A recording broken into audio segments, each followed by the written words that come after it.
ప్రజాబలం. AR5 news కి స్వాగతం. కడప జిల్లా పోరుమామిల మండలంలో ఆంధ్రప్రదేశ్ ముఖ్యమంత్రి వైఎస్ జగన్మోహన్ రెడ్డిని ఒక వ్యక్తిగా చూడకూడదని ఒక శక్తిగా చూడాలని బద్వేలు నియోజకవర్గ ఉద్యమకారుడు దళిత సీనియర్ నాయకులు ముత్యాల చెన్నారాయుడు వ్యాఖ్యానించారు. కడప జిల్లా పోరుమామిల పట్టణంలోని గణతంత్ర దినోత్సవం సందర్భంగా ఆయన మీడియా సమావేశం నిర్వహించారు. ఈ సమావేశంలో ఆయన మాట్లాడుతూ రాష్ట్రంలో ఎంతో మంది ముఖ్యమంత్రిగా మారారని, కానీ ప్రస్తుత రాష్ట్ర ముఖ్యమంత్రి జగన్మోహన్ రెడ్డి పరిపాలనలో ప్రజాప్రతినిధులను క్రమశిక్షణలో పెడుతూ పరిపాలన సాగించిన ముఖ్యమంత్రి ఎవరూ లేరని ఆయన అన్నారు.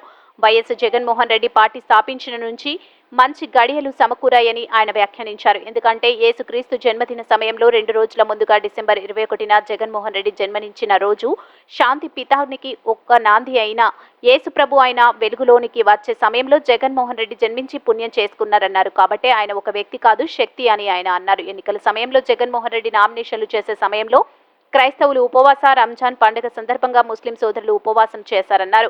ఎన్నికల కౌంటింగ్ రోజు శ్రీరామనవమి పండుగ రోజున విజయం సాధించి రాష్ట్ర ముఖ్యమంత్రిగా బాధ్యతలు స్వీకరించారన్నారు. దీనంతటికీ కారణం దైవ ఆశీస్సులు మెండుగా ఉండబట్టే సాధించారన్నారు. అందుకే ఆయనను రామ్ రహీం రాబట్టు పేరుతో పిలవచ్చని నా అభిప్రాయం అన్నారు. కడప అన్నమయ్య జిల్లాల incharge Hridaynath, AR5 news Kadapa జిల్లా స్టాఫ్ రిపోర్టర్ ఎం రామచంద్రయ్య, రిపోర్టర్ శ్రీనివాసులు.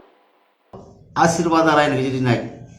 ఆయన పుట్టుకనే క్రీస్తు ప్రభువు ఈ లోకానికి వెలుగునిచ్చి శాంతినిచ్చినటువంటి క్రీస్తు ప్రభు జన్మించిన 24 తేదీకి ముందు రోజు 23న ఆయన జన్మించడమే ఆయన చేసుకున్న గొప్ప పుణ్యము. ఆ యొక్క పుణ్యఫలమే క్రీస్తు యొక్క ఆశీస్సులు ఆయనకు నిండుగా మెండుగా ఉన్నాయి. కాబట్టి ఈ పాలనలో ఆయన కొనసాగుతున్నాడంటే ఆయనకు ఒకటి చెప్పొస్తూ, నిన్న 2019 ఎన్నికల్లో ఆయనకు తెలియకుండానే, తెలుసో తెలియదో ఆ ప్రజలకు తెలుసో లేదో, ఒకే తూరి సైనికులను యుద్ధమునకు పంపి 2019లో యుద్ధానికి ప్రకటించి ప్రజల్లోకి పంపాడు. ఆ పంపిన గడియలన్నీ కూడా క్రీస్తు ప్రభు మరణించి తిరిగి పునరుత్థాన దినాలలో ఆయన ఉపవాస ప్రార్థనలలో ఆయనకు శుభములు జరిగినవి. అదేవిధంగా ఎలక్షన్ జరిగే బాక్షులు పోయి ఒక తాట గుమ్మికూరి ఒక దేవాలయంలో గుంపు చేసినప్పుడు వాటికి కాపలా ముస్లిమ్స్ ఒక్క పొద్దుల పండగ, ఆ పండగ దినాలు 40 దినాలు కూడా వాళ్ళ కోసం ప్రార్థనలు చేసినటువంటి గొప్ప సంఘటన. మూడోది, ఆయన విజయకేతనం ఎగరేసే ముందు శ్రీరామనవమి పండుగ, శ్రీరాముని పట్టాభిషేకము పండుగ వలన ఆయన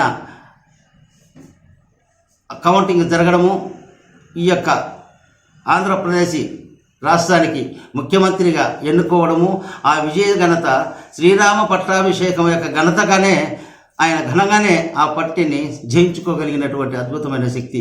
ఈయనకు నిండుగా సకల దేవతలు ఆయన ఆశీస్సులు ఉండి, ప్రజల అభిమానము ఉండి, ప్రజల దీవెనలతో పొంది ఆయన ఎక్కినటువంటి ఈ స్థానాన్ని ఆయన ఎప్పటికీ మరవలేనిది. భగవంతుడు ఆయనకి ఇచ్చినటువంటి శక్తి.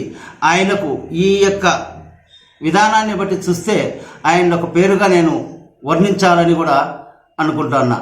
ఏంటంటే ఆయన అందరి భావాలలో క్రీస్తు ప్రభువు ముస్లిమ్స్, హిందూ ముస్లిం మైనార్టీలు కాకుండా హిందూ ముస్లిం క్రిస్టియన్ కాకుండా ఆయనకు రామ్ రహీం రాబర్ట్ అనే పేరు కూడా ఆయనకు చాలా చక్కగా వృద్ధి చేయొచ్చని కూడా నా మనస్ఫూర్తిగా మీడియా వార్తలకు చెప్పుకోగలుగుతున్నా.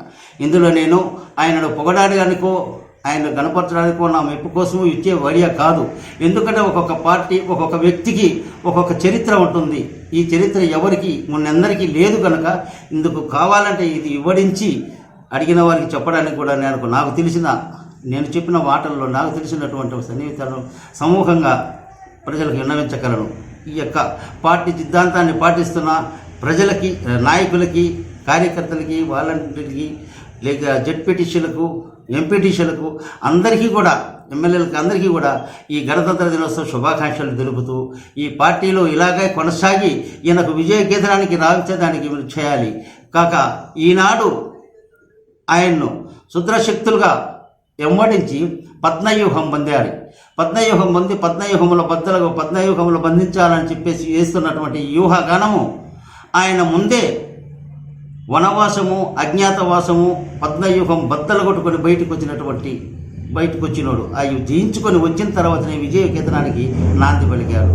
ఆయనకి యొక్క గొప్ప చరిత్రగా నేను ఆయనకు అభినందిస్తూ, ఆయన గౌరవిస్తూ ఆయన చెప్తున్నా. ఇక పాలనలో చూస్తామా, ఎవరు అన్నట్టు భగవద్గీతలో శ్రీకృష్ణుడికి అర్జునుడికి యుద్ధం జరుగుతుంది. అయ్యా అర్జున, మేము చేయగలిగిన పనులు మీరు చేయగలరా అని ఈ శ్రీకృష్ణ భగవానుడు అర్జునుడితో అన్నప్పుడు ఆయన ఒక మాట అంటాడు, బావా మీరు చేసిన పనులు మేమెట్లు చేయగలము, అల్లుడారమ్మని ఆదరంబున బిల్వవంప మామను బట్టి చంపగలమే, జలకేలి సవరించు జవరాండ్రుకోకుల ఎత్తుకపోయి చెట్లెక్కగలమే, ఇల్లిల్లు తిరగి రేపల్లెలో మేలి మిషిమి మృద్దలు తెచ్చి మృంగగలమే, గొల్ల పొట్టెలతో కూడి గోల చేకొని ఘాన గదుపుల నేర్పుతూ కాయగలమే, దుష్టుల వంక వీరుల త్రుంపగలమే, అనపరాధల నరుదంచ నరుగగలమే.